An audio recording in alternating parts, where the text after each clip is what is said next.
Hi students, आज स्वागत है आपका फिर से एक नई वीडियो में। आज हम लोग जानेंगे डिस्ट्रीब्यूटिव प्रोनाउंस के बारे में। डिस्ट्रीब्यूटिव प्रोनाउन के बारे में जानते हैं, देखते हैं क्या क्या है इसमें है। When each, either and neither are used as pronouns then they are called distributive pronouns. देखो यहाँ पे तीन हमारे पास वर्ड्स हैं, ईच, ईदर एंड नाइदर। जब इन तीनों वर्ड्स को प्रोनाउन के रूप में यूज किया जाता है, मीन्स कि ये तीनों वर्ड्स प्रोनाउंस ही है और इनको यूज किया जाता है प्रोनाउंस के रूप में, तो उसको डिस्ट्रीब्यूटिव प्रोनाउंस कहते हैं। क्या कहते हैं? डिस्ट्रीब्यूटिव प्रोनाउन कहते हैं। और तीनों का मतलब एकदम सिंपल सा है। ईच का मतलब है प्रत्येक, हर एक। जैसे कि एक कमरे में 100 लोग बैठे हुए हैं, तो अगर मैं ईच बोलता हूं तो ईच का मतलब हर एक व्यक्ति के लिए आएगा। जैसे कि बोला जाए कि distribute this chocolate among each, तो सब के बीच में इन चॉकलेट को बांट दो, तो हर एक व्यक्ति को यानी कि चॉकलेट मिलना चाहिए, ये बात है। ठीक है। ईदर का मतलब है दोनों में से कोई एक। जैसे कि either of you can take this, तुम दोनों में से कोई एक ही इसे ले सकता है। मीन्स कि दो लोग अगर सामने हो और दोनों में से किसी एक को ही ऑप्शन में रखना है, तो वहां पे हम ईदर का प्रयोग करते हैं। दोनों में से कोई, सिर्फ और सिर्फ एक ही। और है नाइदर। नाइदर का मतलब होता है दोनों में से कोई नहीं। अगर बोलना है कि तुम दोनों में से कोई नहीं, तो neither of you, neither of you, तो इस तरह से होता है। एग्जाम्पल के तौर पे देखते हैं, each of you is guilty, तुम में से प्रत्येक लोग दोषी है। ईच यहाँ पे यूज हुआ, तो तुम में से प्रत्येक, each of you, you means कि तुम लोगों में से प्रत्येक गिल्टी है, दोषी है। Each of the boys, each यहाँ पे क्या आया? डिस्ट्रीब्यूटिव प्रोनाउन बन के। Each of the boys, boys में से, लड़के में से प्रत्येक इज इंटेलिजेंट, प्रत्येक लड़कों में से प्रत्येक इंटेलिजेंट है, तेज है। यानी कि हर एक लोग तेज है। उतने कहीं पे कोई लड़के हैं, कुछ लड़के हैं, उन लड़कों में से हर एक व्यक्ति, हर एक लड़का इंटेलिजेंट है, तेज है। Either of you can take this book, अभी बताया जैसे ईदर मतलब दोनों में से कोई एक, मीन्स कि दो व्यक्ति है, दो लड़के हैं, जो भी हो, दो व्यक्ति हो, उन दोनों में से अगर किसी ने बोला कि सर क्या मैं ये बुक ले सकता हूं, तो मैंने बोला कि either of you can take this book, यानी कि तुम दोनों में से कोई एक ही इस बुक को ले सकता है। तो यहाँ पे यह जो ईदर है, ये भी क्या है? डिस्ट्रीब्यूटिव प्रोनाउन है। तो इस चीज को समझ, प्रोनाउन क्यों है? क्योंकि दोनों का कुछ नाम तो होगा ना, जैसे कि अंकित और सुरेश नाम होगा, दोनों में से किसी ने, दोनों का एक एक अपना अपना नाम होगा, तो वो नाम उसका नाउन हो जाएगा। परंतु मैंने नाम को यूज नहीं किया, नाम का यूज नहीं किया, ईदर बोल दिया, ईदर में से दोनों में से कोई एक, तो उस नाम को रिप्लेस कर दिया। ठीक है, रिप्लेस किया तो ईदर क्या हो गया? Distributive pronoun. Neither of the two boys are absent, दोनों में से कोई भी अनुपस्थित नहीं है। दोनों में से, दोनों लड़कों में से कोई भी अनुपस्थित नहीं है। तो ये नाइदर का मतलब होता है दोनों में से कोई नहीं, दोनों में से कोई भी अनुपस्थित नहीं है।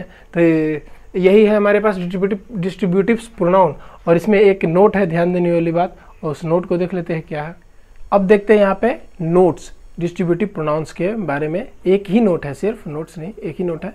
ध्यान देने वाली बात इसमें क्या है देखते हैं। जैसे कि if there is any noun just after each, either and neither, then these are called distributive adjectives। Same चीज है जैसे आज तक हम पहले वीडियोस में जानते आ रहे हैं कि जैसे कि किसी भी प्रोनाउन के जस्ट बाद अगर कोई भी नाउन प्रयुक्त होता है, मीन्स कि प्रेजेंट होता है, यूज होता है, तो उसको फिर उस केस में उसको प्रोनाउन नहीं कहते हैं, उस वर्ड को क्या कहते हैं?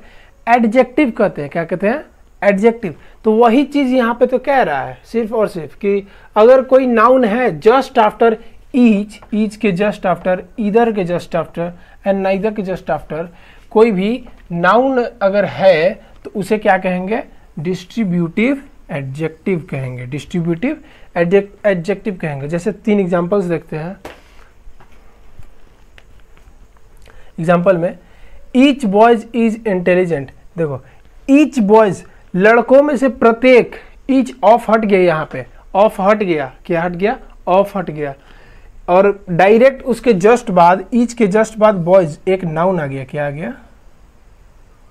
नाउन आ गया, ईच के जस्ट बाद एक नाउन आ गया, बॉयज क्या है, नाउन है। तो वो अब यहाँ पे क्या कहलाएगा, ईच, ये जो ईच वर्ड है ये प्रोनाउन नहीं कहलाएगा, क्या कहेगा, डिस्ट्रीब्यूटिव एडजेक्टिव कहलाएगा। क्या कहेगा, ये अब जो ईच वर्ड है इसको क्या कहेंगे, डिस्ट्रीब्यूटिव एडजेक्टिव। आगे बात समझ में, आगे देखते हैं। ईदर रोड इज सेफ, दोनों में से कोई एक रोड ही सुरक्षित है, एक रोड, एक ही सड़क सुरक्षित है। तो ईदर के जस्ट बाद एक नाउन आया, हाँ नाउन आया, ये ईदर के जस्ट बाद नाउन आया। तो ये ईदर जो अब है ये क्या प्रोनाउन होगा, नहीं होगा, क्या होगा, एडजेक्टिव होगा। क्या होगा, एडजेक्टिव होगा। ये भी एडजेक्टिव होगा, ये भी एडजेक्टिव होगा, ठीक है। Neither, neither book is cheap, दोनों में से कोई बुक चीप नहीं है, सस्ती नहीं है। तो नाइदर के बाद एकदम जस्ट बगल में नाउन आ गया, नाउन आ गया, ठीक है। तो अब ये जो नाइदर है ये क्या कोई प्रोनाउन कहलाएगा, नहीं, डिस्ट्रीब्यूटिव एडजेक्टिव कहलाएगा। क्या कहलाएगा, एडजेक्टिव कहलाएगा। तो यही पे बहुत लोग गलती करते हैं क्वेश्चंस को बनाने में। रिविजनल क्वेश्चंस जैसे आते हैं एग्जाम्स वगैरह में, बोलता है कि इसमें से चूज करके बताइए आप कि नाउन है या प्रोनाउन है या एडजेक्टिव है, तो उसमें से ईच देखते हैं बहुत लोग तो क्या लिख देते हैं कि प्रोनाउन है। इसमें से हमको हर एक प्रोनाउन के जस्ट बगल में ये देखना है कि प्रोनाउन के बगल में कोई नाउन है या नहीं है। अगर प्रोनाउन के जस्ट बगल में कोई नाउन आ गया तो उस नाउन, सॉरी, उस प्रोनाउन को एडजेक्टिव कहेंगे, उसी कैटेगरी का एडजेक्टिव कहेंगे। जैसे कि ये डिस्ट्रीब्यूटिव प्रोनाउन था तो ये डिस्ट्रीब्यूटिव एडजेक्टिव हो जाएगा। कोई अगर पॉजेसिव प्रोनाउन है तो वो पॉजेसिव एडजेक्टिव हो जाएगा, ठीक है। अब क्लियर हो गया ये चीज़ डिस्ट्रीब्यूटिव प्रोनाउंस के बारे में। अब मिलते हैं नेक्स्ट वीडियो में एक नए टॉपिक के साथ, तब तक के लिए थैंक्स एंड बाय।